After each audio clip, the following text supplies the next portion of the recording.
Joel was a young traveler who always loved adventures.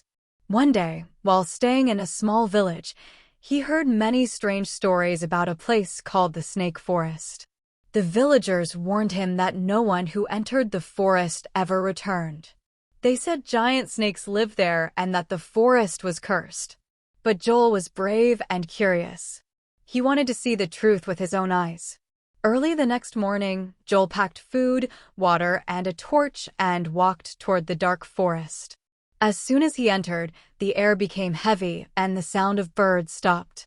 The forest was strangely silent, only broken by a faint hissing sound. Joel walked deeper and found large pieces of snake skin hanging from the trees. It looked as if enormous snakes had shed their skins there.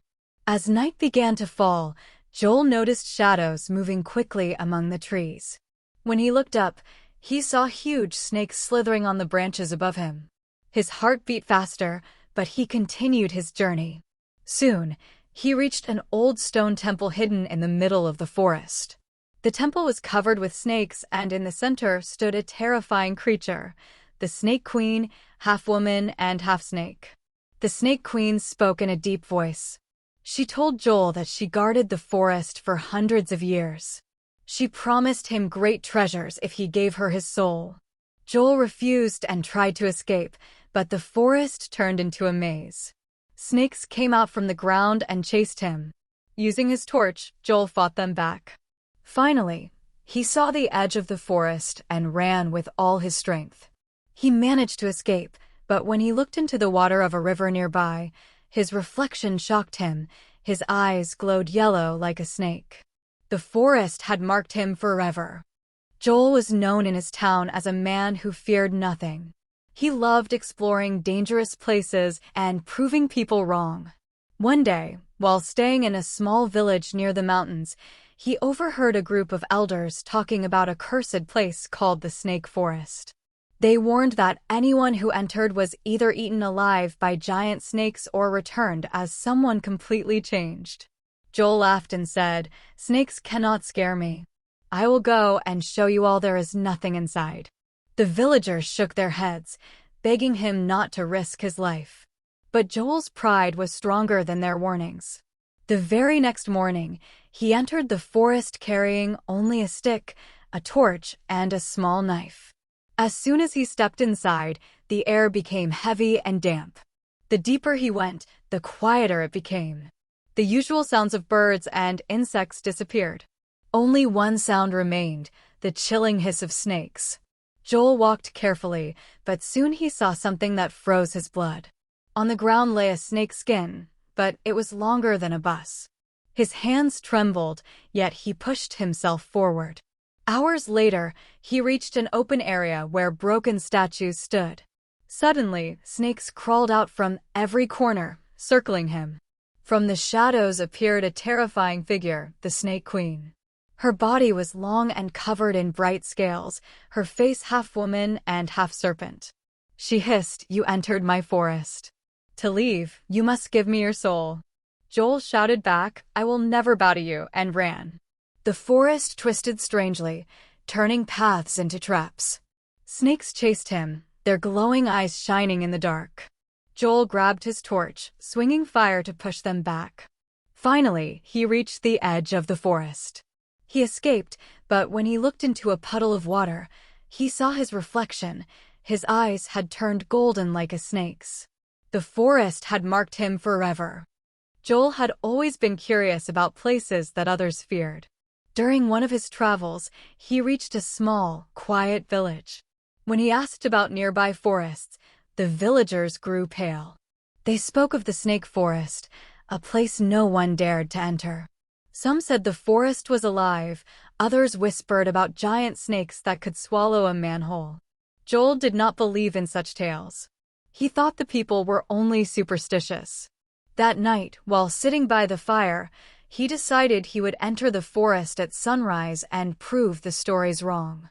The next morning, he walked into the forest with only a lantern and a knife. At first, everything seemed normal. But after a short time, Joel noticed the silence. Not a single bird sang, and no wind moved the trees. The deeper he went, the darker it became, even though the sun was high in the sky. Joel's steps slowed when he saw something strange, snake skins hanging from tree branches, each one longer than he was tall. The ground was covered with slithering tracks. He began to feel that the forest was watching him. Suddenly, Joel heard a sharp hiss behind him. He turned quickly but saw nothing. Then another hiss came, louder this time, from above. When he looked up, his heart nearly stopped. Enormous snakes were coiled around the branches, their yellow eyes fixed on him. Their bodies were thick as tree trunks. Joel tried to stay calm and walked faster, but the snakes followed silently, their bodies sliding from tree to tree.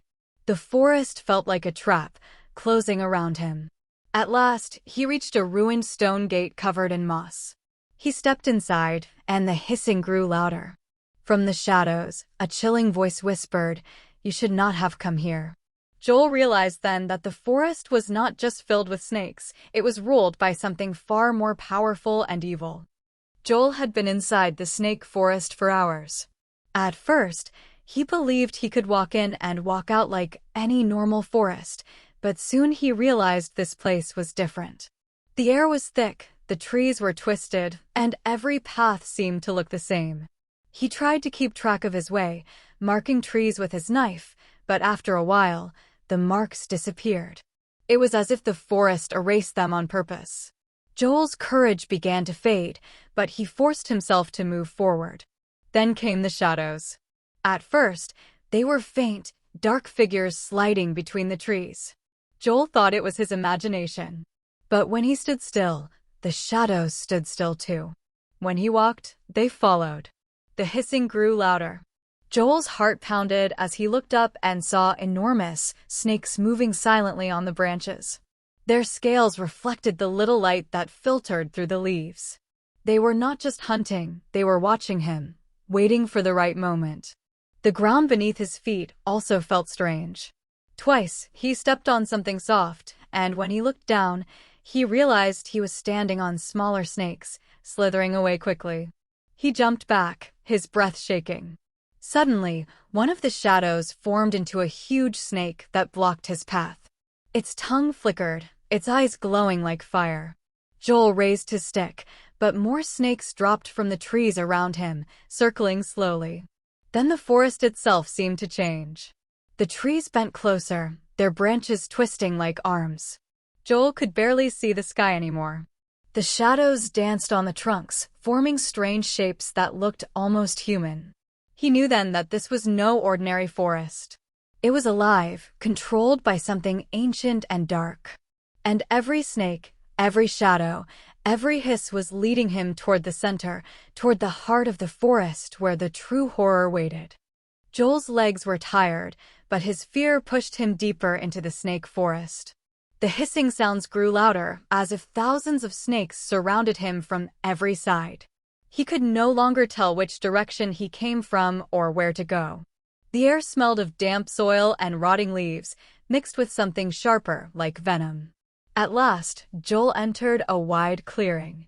In the center stood a massive stone temple, broken with age and covered in thick vines. But what shocked him most was the sight of snakes crawling over every part of the temple walls. They slid between the cracks, coiled around the pillars, and slithered across the ground. Joel stepped back, but then the ground shook. From inside the temple came a figure larger and more terrifying than any snake he had seen. Her upper body was that of a woman, but her lower body was a long, glittering serpent tail. Her eyes were golden and cruel, her voice deep and echoing. "I am the Snake Queen," she hissed. "For centuries, I have ruled this forest. All who enter belong to me." Joel froze, his heart racing. The Snake Queen raised her hands, and the snakes around the temple lifted their heads as if obeying her command. She spoke again, "Give me your soul, and I will grant you treasures beyond imagination. Resist, and you will never leave this forest alive." Joel gripped his torch tightly. He shook his head and said, "I will not give you anything." The Snake Queen's smile turned sharp and cold. "Then you are mine," she hissed, and the snakes began to move toward him, their bodies twisting together like rivers of scales. Joel realized that he had awakened something far more dangerous than he ever imagined. The true nightmare of the snake forest had finally revealed itself. The moment Joel refused the Snake Queen's offer, the entire forest seemed to come alive with rage. The ground trembled, and hundreds of snakes poured out of the temple, their bodies writhing like a living carpet. Their glowing eyes fixed on Joel, and their hisses filled the air like a storm. Joel turned and ran. The forest twisted before him, paths curling into new shapes as if the trees themselves were trying to trap him. Every direction looked the same, but behind him, the sound of slithering grew louder. A massive snake lunged from the side, its jaws snapping inches from Joel's leg. He swung his torch wildly, the fire pushing the creature back for a moment. But more snakes dropped from the branches above, blocking his way. Joel's breath came fast, his body weak with exhaustion. Still, he forced himself to keep running. He leapt over fallen logs and crashed through thorny bushes, the forest cutting his skin. The snakes were relentless. One wrapped around his ankle, pulling him down. Joel kicked hard, stabbing it with his knife until it released him. The hissing became deafening. From behind, the Snake Queen's voice echoed through the trees. "You cannot escape me, human. This is my forest." Joel's mind raced. He remembered the villagers' warning, only fire could keep the snakes away. He grabbed a dry branch, lit it from his torch, and swung it in wide circles. The flames created a barrier, and the snakes hissed angrily, retreating for a moment. But the queen's shadow loomed larger, sliding between the trees. Joel realized he could not fight forever. His only hope was to reach the edge of the forest before the fire died. He ran with every ounce of strength left, his torchlight flickering weakly. Behind him, the queen and her serpents chased, their movements faster than the wind. The deadly chase had only one end, escape or eternal doom. Joel's lungs burned as he ran through the endless forest. His torch was almost gone, the flame weak and shaking. Behind him, the hiss of countless snakes grew louder, mixed with the chilling laughter of the Snake Queen. The trees bent inward as if the forest itself wanted to trap him. At last, Joel saw a faint silver glow ahead. It was moonlight breaking through the trees, the edge of the forest. Hope filled his heart, but the snakes grew faster, sliding across the ground like rivers. One struck at his shoulder, and another coiled around his leg. Joel cried out in pain, but hacked at them with his knife, freeing himself. The Snake Queen appeared between the trees, her giant body shining with scales. Her golden eyes glared as she raised her arms, and the forest shook. "You cannot leave, Joel," she hissed. "No one escapes me. If you step out, you will be cursed forever." Joel staggered toward the light, his body weak, his clothes torn. He knew he had two choices: stay in the forest and become part of the Snake Queen's army, or escape but carry her curse forever. With the last of his strength, he threw his burning torch at the queen. Flames burst around her, making the snakes retreat for a moment. Seizing the chance, Joel ran and leapt through the last line of trees, falling onto the open ground outside. He gasped, feeling the cool night air. The forest was behind him, dark and silent again. Joel had escaped. But when he looked at his reflection in a nearby pond, his heart froze. His eyes glowed yellow, and faint scales had appeared on his skin. The Snake Queen's curse had followed him out. He had won his freedom, but lost his humanity. The forest had not just let him go. It had marked him forever. And this was the terrifying tale of Joel and the Snake Forest. He entered with courage, but the forest never lets anyone go free. Even if you escape, it always leaves its mark. Remember, some places are not meant for human eyes. And some doors, once opened, can never be closed. If you enjoyed this horror story, don't forget to like, share, and subscribe to the channel for more scary tales. Stay safe, and never wander into the snake forest alone.